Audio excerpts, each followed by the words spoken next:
Hello and welcome to my channel, The Knowledge Hub. This is your virtual commerce classroom and I am Anamika Basu. Today I am going to explain you the chapter BRS or the Bank Reconciliation Statement. So without further ado, let us begin. So first, before I start the chapter, it is important for us to know what is a BRS or a Bank Reconciliation Statement. So now let us look into the definition of a Bank Reconciliation Statement. It is a statement prepared by the account holder on a particular date to reconcile the bank balance as per cash book with the balance as per passbook. So, this is a financial statement which is prepared by a person who is holding an account and is willing to reconcile his cash book balance and the bank balance shown in the passbook. And they prepare this BRS, it is prepared on a particular date, showing entries that are reasons for the difference between the two. So a BRS is a statement which reconciles the balance of the cash book, bank balance as per cash book with the bank balance as per the passbook on a particular date. And this statement basically shows the reasons or the causes of the difference between the balances. So now let us try to understand the need or the importance of BRS, or why do we need to prepare a bank reconciliation statement. First is error committed. In order to keep a track of any errors, whether it is committed while recording a transaction in the cash book or whether any error is committed in the recording of transaction in the passbook or not, BRS needs to be prepared. So in order to track the errors, BRS is needed. Next is undue delay in clearance of checks. Suppose today I have received a check from Mr. X and in my cash book I'll show it that I have deposited into my bank account. But maybe it is also possible that the bank may not credit the same amount or the same check into my account on the same day. So BRS will help us to track any undue delay on the checks that is being deposited and whether it is credited in the bank account or not. BRS will help to keep a track of any such undue delays. Next is reduce embezzlements. So BRS will also help to reduce any manipulations or frauds. Keeping a proper track record of all the transactions or the cash that is being deposited into the bank account or not can be tracked with the BRS. So it will help us to reduce any embezzlement or manipulations of cash. Next is verify accuracy. BRS thus will be helpful to verify the accuracy in the books of accounts, as it helps us to track the checks or the amount that is being deposited from my cash into the bank. It will help us to verify the accuracy of my accounts. Next is track checks and drafts. It is the same thing.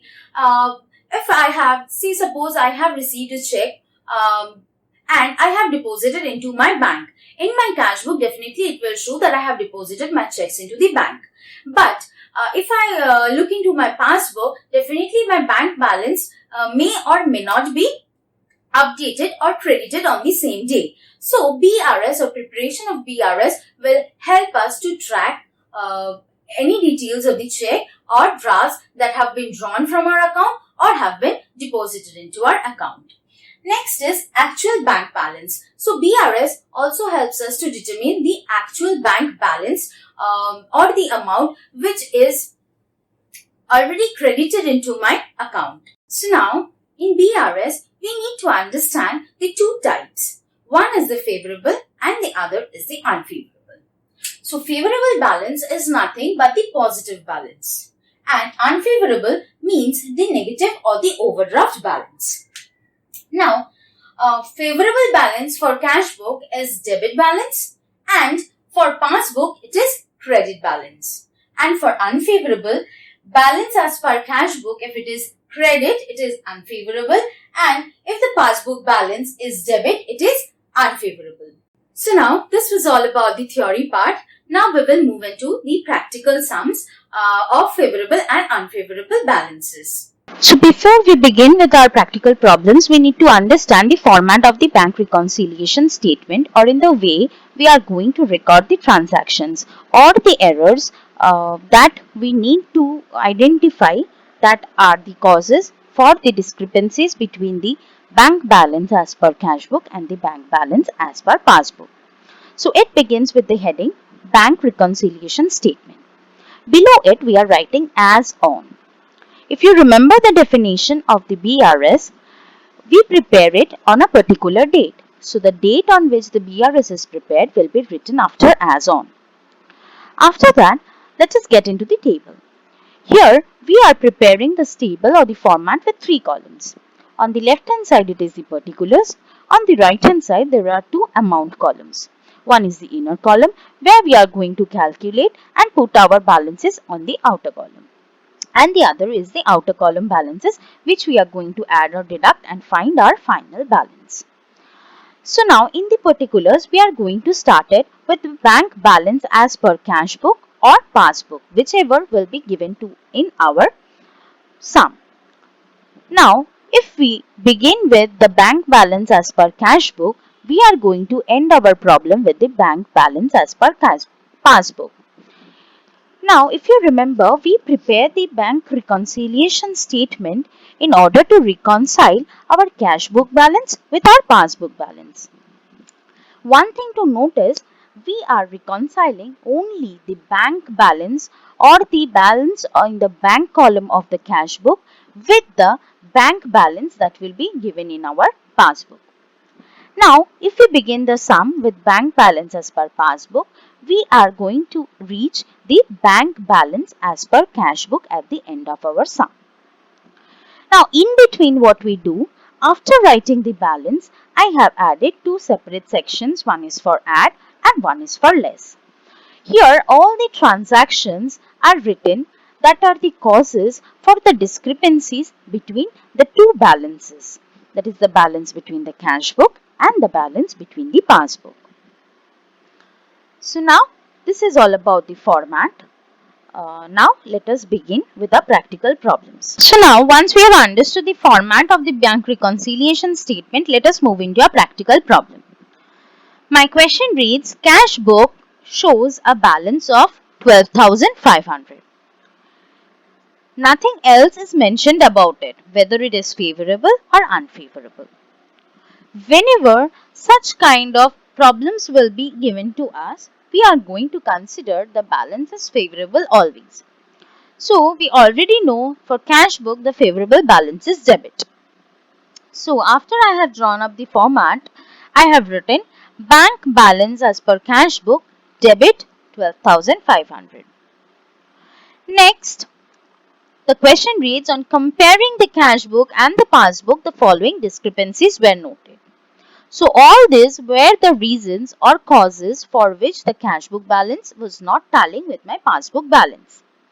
And we know in the BRS, we record all the reasons or the causes for which the balance is not tallying. So now, let us move into the sum.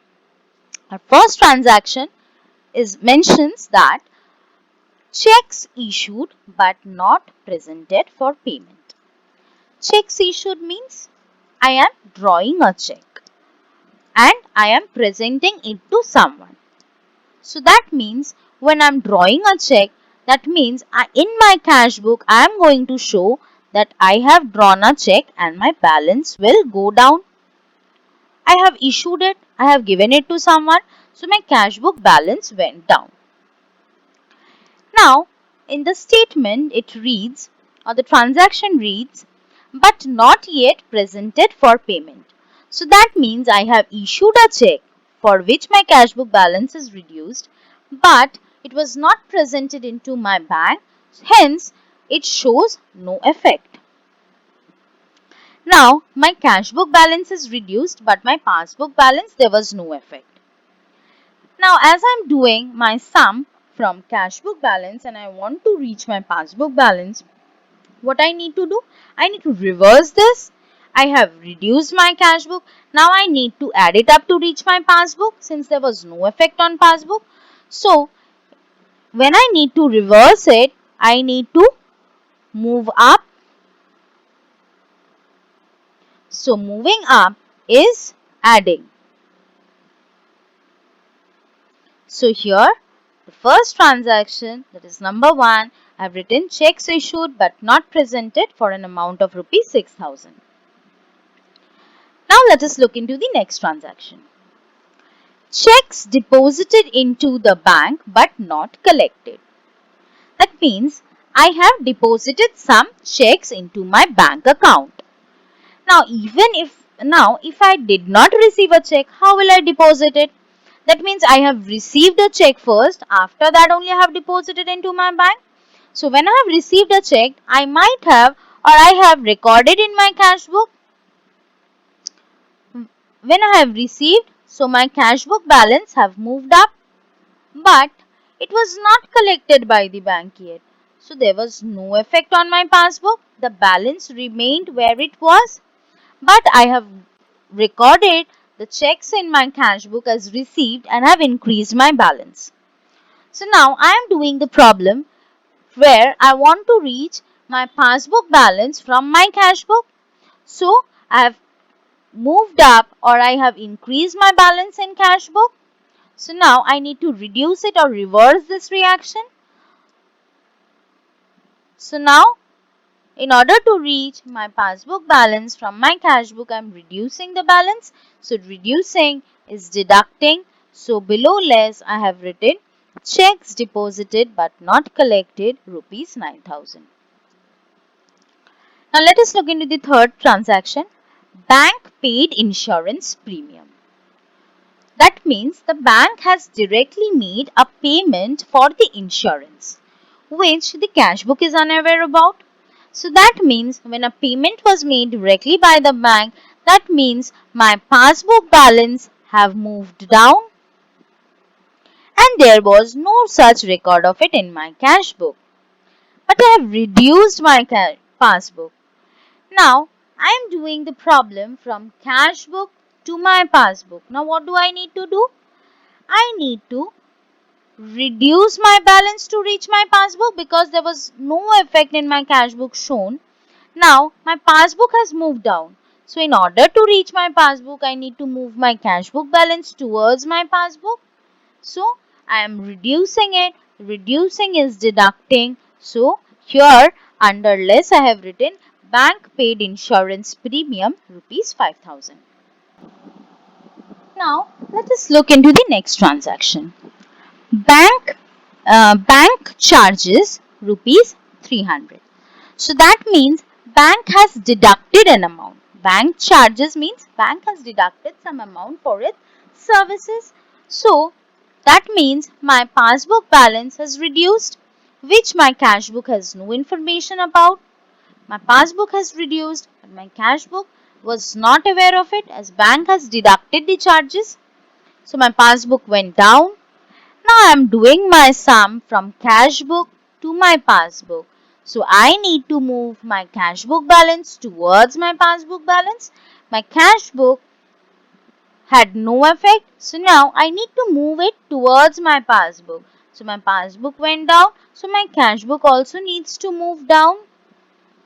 So moving down is deducting. So now I need to deduct this amount. So under less I have written point number 4 bank charges is rupees 300. Now let us look into the next transaction directly deposited by a customer rupees 8,000. So a customer has made an amount direct deposit into my account. So when a direct deposit is made, my passbook balance has increased, because there was no information about it with my cash book. So my cash book showed nothing or there was no effect in my cash book. But my passbook balance has moved up. Now I am doing the sum from my cash book balance and I want to reach my passbook. So what do I need to do? I also need to move up. So moving up is adding. So now I am going to add amount directly deposited by a customer rupees 8,000. Now the next transaction. Interest on investment collected by the bank 2,000. So bank has directly collected an amount of rupees 2,000, which the cash book had no information about.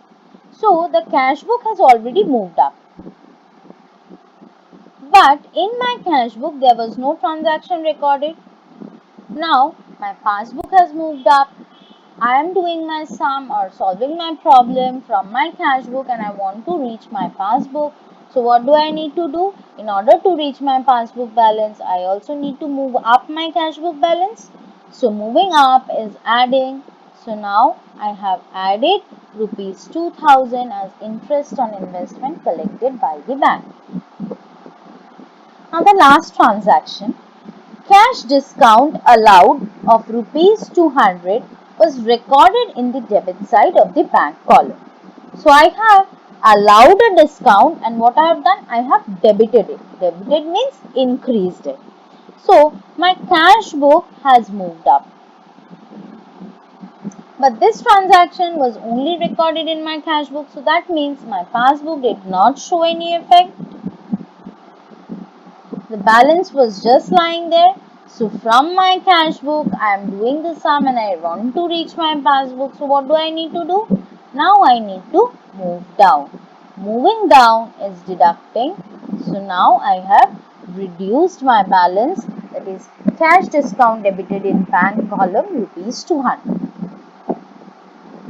Now since all the transactions are over, now I am going to put all the add all the items and send it to the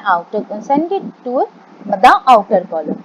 So all the items I have added it up, that comes to 16,000 and I have sent it to the outer column. I have added 16,000 with 12,500, so the amount became 28,500. Now for the less, all the items I have added and have sent it to my outer column. From 28,500 I have deducted 14,500 and have arrived at a balance of 14,000. So this balance is positive. So positive balance is favorable, and favorable for passbook is credit.